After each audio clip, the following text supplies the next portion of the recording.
Okay, a very blessed afternoon to each and every one of us. Now I would like to talk to you about forgiveness. When when we say forgiveness, ito po ba yung tipong naiisip mo na kapag ka nakagawa ako ng kasalanan sa aking mommy o sa aking daddy, really have to say sorry mama, sorry papa, 'di ba? I mean, sorry sister, sorry brother, 'di ba? Which is good. Of course, you really need to ask forgiveness. You really need to have an apology kung ikaw yung nasa mali. Okay, if you're one in the wrong, 'di ba? Pero kung alam mo namang tama ka at naninindigan kang tama naman 'yon, well, for me, kausapin mo na lang sila ng maayos, 'di ba? Pero that's not our topic for today. Ang topic natin ngayon ay nasabi ko na tungkol sa forgiveness, mas malalim na level. Okay, hindi ito yung forgiveness na nasa isip ng tao, yung kada mali, kada wrong, go, ask forgiveness. One time po, I talked to a brother in Christ, no, na kapatid natin sa Lord. Matagal na, matanda na po itong brother natin na ito. Then, ang issue, ito yung 1 John chapter 1 verse 9. 1 John chapter 1 verse 9. Kasi, nakalagay po doon, kung tayo ay hihingi ng tawad, tapat siya na patatawarin tayo. Ayun. Pero, it's easy to read rather than to know the context. Mas madali pong magbasa kaysa yung alamin mo yung context. And then, during that time, nakakaintindi na rin tayo sa grace. So, ang sinabi ko ay, Tito ang tawag ko eh. Tito, that's not for us, we're believers already. Okay? Yan po ay sa mga unbelievers.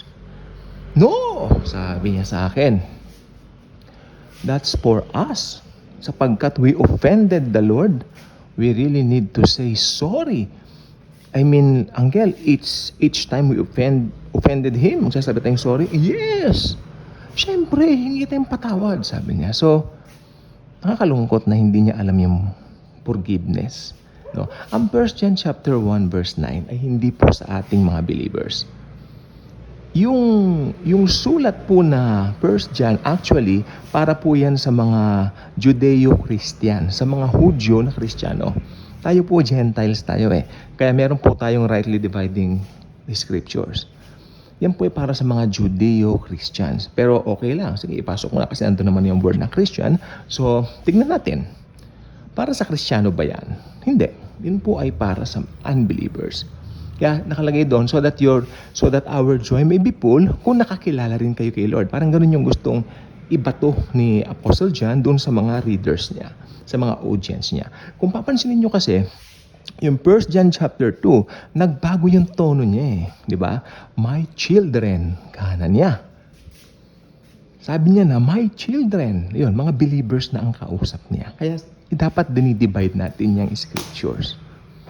Ganyan po yan. So, yung 1 John chapter 1 verse 9, sa mga unbelievers po yan.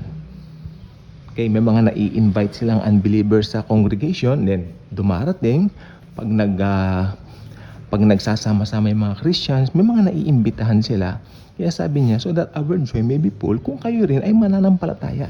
Then if you confess your sins, tapat siya na patatawarin ka. Sino man nagsasabi na wala siyang kasalanan, tingnan niyo to. Sino man nagsasabi na wala siyang kasalanan, ay sinungaling, di ba? So, ibig sabihin, may pride yung mga unbelievers na sabihin nilang wala silang kasalanan, kaya hindi nila kailangan ng tagapagligtas.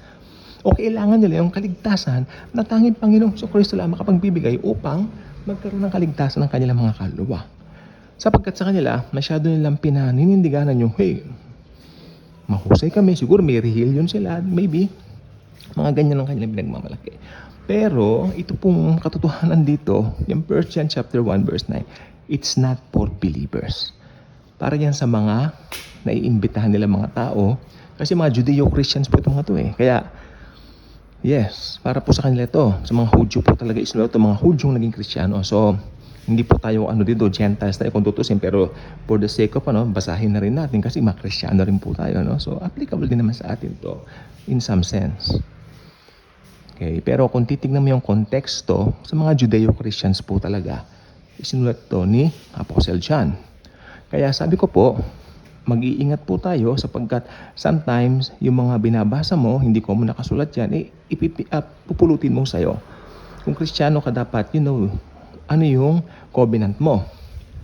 'Di ba? Tayo ay naligtas sa pamamagitan ng biyaya. Kaya masarap ang maging hentil na mananampalataya sapagkat naligtas lamang tayo dun lamang sa ginawa ng Panginoong Jesucristo. Kaya sasabihin ko po ulit sa inyo, ang konteksto po nito ay para po sa mga unbelievers. So sana wag po tayong malilito roon. Okay? We are forgiven once for all. Hindi mo na kailangan humingi pa ng tawad. No? Hindi mo na kailangan pang sampalin sa mukha ang Panginoong Hesus. Paano kung sabihin sinasampal mo sa mukha? Yes, sampal sa mukha kapag pinipilit mong pwede ka pang humingi ng tawad. Ganun nga. Samantalang siya nagpatawad sa'yo. Pinatawad ka na. Ba't hingi ka pa ng tawad? Diba? We are forgiven once and for all because of Jesus. Kaya kung hindi ka pa subscriber sa channel na ito, invite you to do so. Click the notification bell. Share this video. Share the wonderful love of the Savior, the Lord Jesus Christ. Okay? Thank you. And Jesus truly loves us all. Remember, we are forgiven once for all time.